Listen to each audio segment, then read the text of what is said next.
31.3 ya wanafunzi wameripotiwa kuwa na serious injury, wana majeraha makubwa ndani ya miezi 12.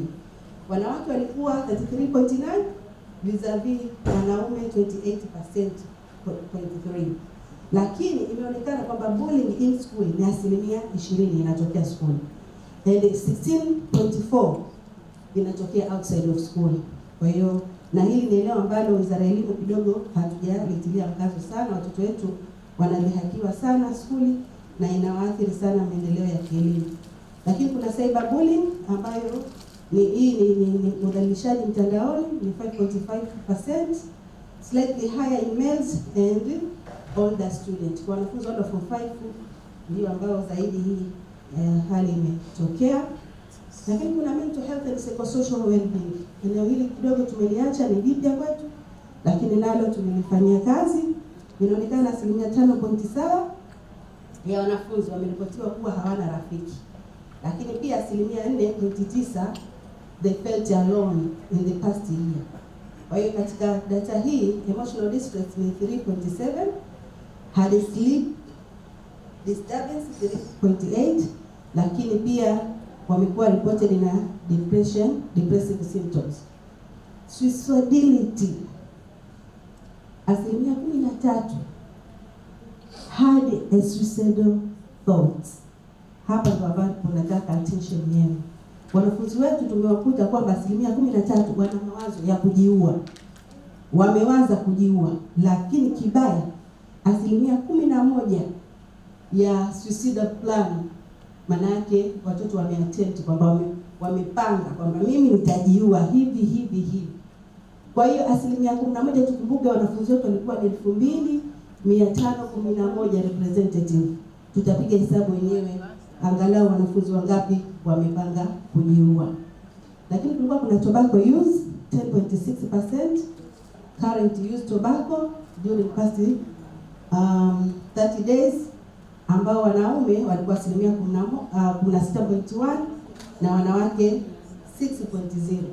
Kwa hiyo wanawake wanakula tumbaku. Yapo ni asilimia ndogo, lakini nao tunaona kwamba watoto wetu wa kike wanatumia tobacco. Kwa hiyo tobacco use hii increase with the grade. Darasa wenye miaka 13 mpaka 15 ni 7%.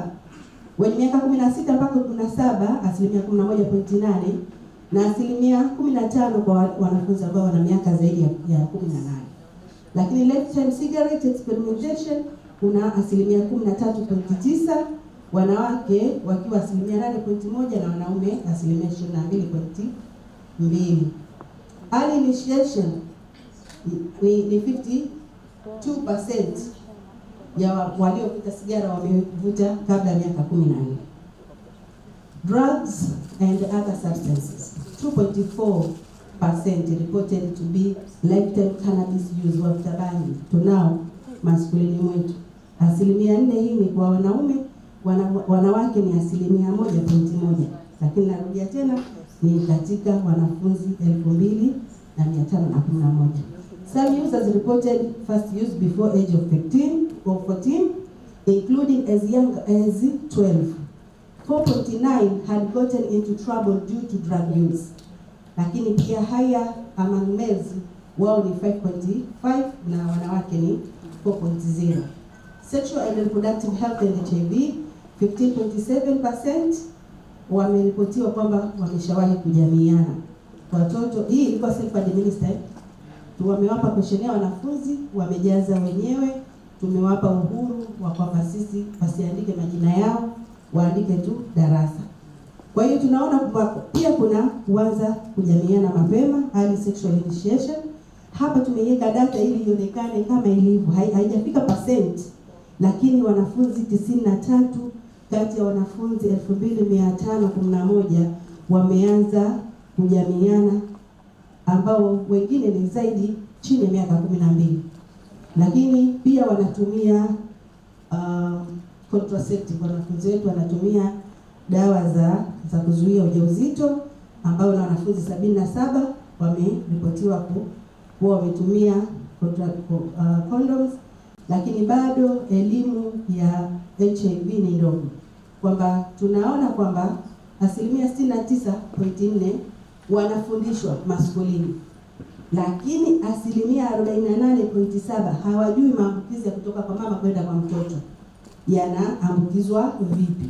Maana yake ile comprehensive knowledge in school walimu wetu hawana ya kuweza kuwasaidia watoto wakajua details kuhusu maambukizi ya HIV.